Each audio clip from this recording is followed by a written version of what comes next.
Assalamualaikum warahmatullahi wabarakatuh.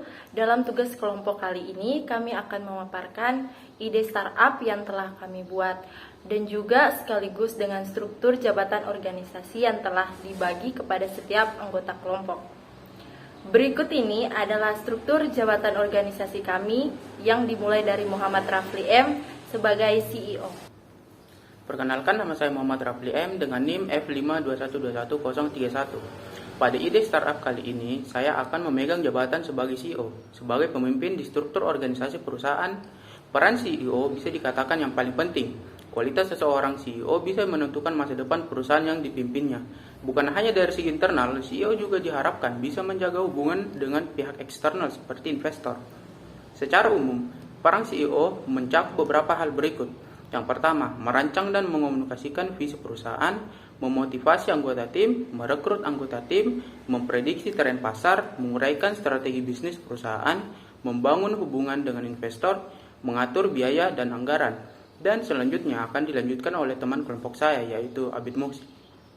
Perkenalkan, nama saya Abid Muhsin, NIM F521211025. Saya sebagai CTO atau Chief Technology Officer.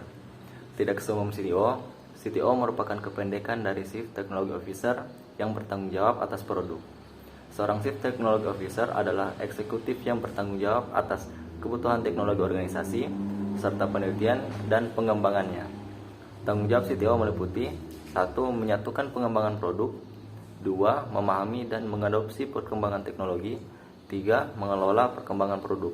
Selanjutnya akan dijelaskan oleh teman saya yang bernama Nur Fadilah. Perkenalkan, nama saya Nur Fadilah Masudijono, NIM F521211053. Pada ide startup kami kali ini, saya akan memegang jabatan sebagai CFO atau bisa disebut Chief Financial Officer.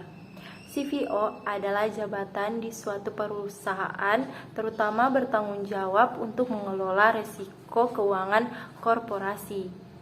Bicara soal perusahaan startup, salah satu hal yang tidak kalah penting yaitu dana yang dibutuhkan agar perusahaan bisa beroperasi dengan baik.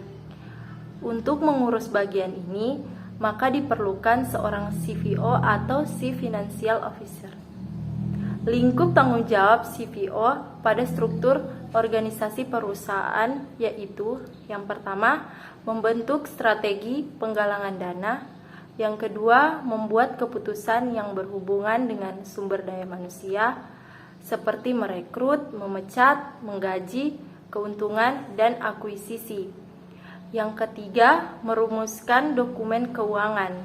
Yang keempat, membahas kesehatan keuangan perusahaan dengan CEO. Selanjutnya, penjelasan akan dilanjutkan kepada Hidia Oktavia. Perkenalkan, nama saya Hidia Oktavia, NIM F521211056. Saya memegang jabatan sebagai CMO atau Chief Marketing Officer. Pada startup kali ini, saya sebagai CMO bertanggung jawab atas semua aspek pemasaran, meliputi riset pasar dan strategi kehumasan untuk menjaga citra perusahaan di mata publik.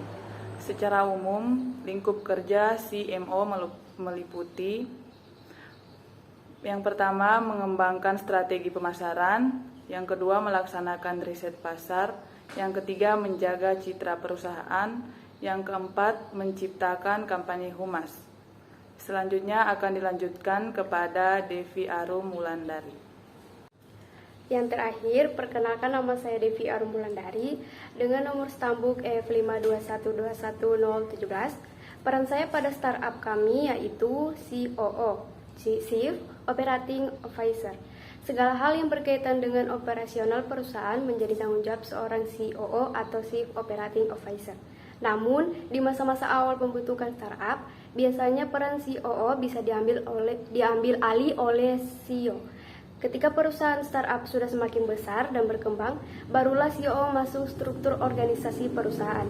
Di perusahaan startup, biasanya CEO berperan untuk yang pertama, mengatur perusahaan, yang kedua, sebagai penghubung antara karyawan dan CEO, dan terakhir yaitu mengatur bisnis inti. Selanjutnya, kami akan menjelaskan ide dari startup kami, yaitu marketplace jasa online. Aplikasi akan dibuat seperti e-commerce yang sudah ada seperti Shopee, Tokopedia, dan sebagainya.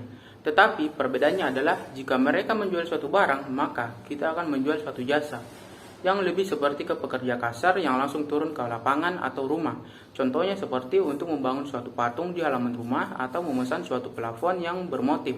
Dan juga bisa seperti memesan jasa pijit yang akan datang langsung ke rumah, dan ini sangatlah fleksibel karena hampir semua jasa bisa kita masukkan mulai dari yang simpel hingga yang kompleks seperti membangun rumah. Yang kedua, aplikasinya berbeda seperti e-commerce seperti biasanya yang menggunakan jasa pengantar barang. Tetapi di aplikasi ini kita tidak akan menggunakan suatu jasa pengiriman barang, tetapi kita akan langsung mendatangkan orangnya, pemilik jasa tersebut, dan bisa langsung menjalankan tugasnya.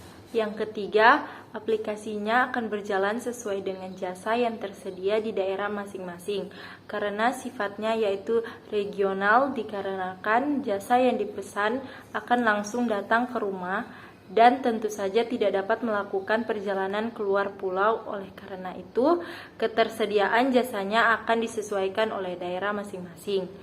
Dan bisa saja jasa tiap daerah akan memiliki ciri khas masing-masing sesuai budaya daerahnya. Yang keempat, aplikasinya akan berjalan seperti e-commerce biasanya, yaitu jasa akan tampil di layar dan terdiri atas thumbnail dan juga harga yang tersedia, dan juga gambar yang tampil adalah contoh dari hasil dari jasa tersebut ataupun suatu gambaran tentang sejenisnya. Dan juga di layar akan tampil informasi siapa nama orang yang melakukan penawaran jasa tersebut. Misalkan suatu kelompok akan mengerjakan jasanya, dan juga pasti akan tampil kira-kira seberapa lama jasa tersebut akan dilakukan atau dijalankan. Yang terakhir, untuk metode pembayaran di dalam aplikasinya akan sangat fleksibel karena pemilik jasa akan langsung datang ke rumah. Pemesanan pembayarnya bisa dilakukan secara tunai untuk menghemat waktu dan tidak akan ada potongan biaya administrasi.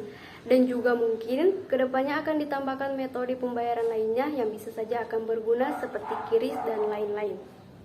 Kesimpulannya, aplikasi ini memberi ruang lingkup baru bagi para pekerja kasar karena mereka telah memiliki suatu media untuk memperlihatkan jasa mereka dan bukan lagi seperti memasang iklan ataupun baliho. Dan juga ide ini berbeda dengan e-commerce yang melakukan pesanan barang, tetapi kita melakukan pesanan jasa yang dimana akan sangat dibutuhkan karena akan menghemat waktu dan juga bisa memiliki cakupan yang lebih luas.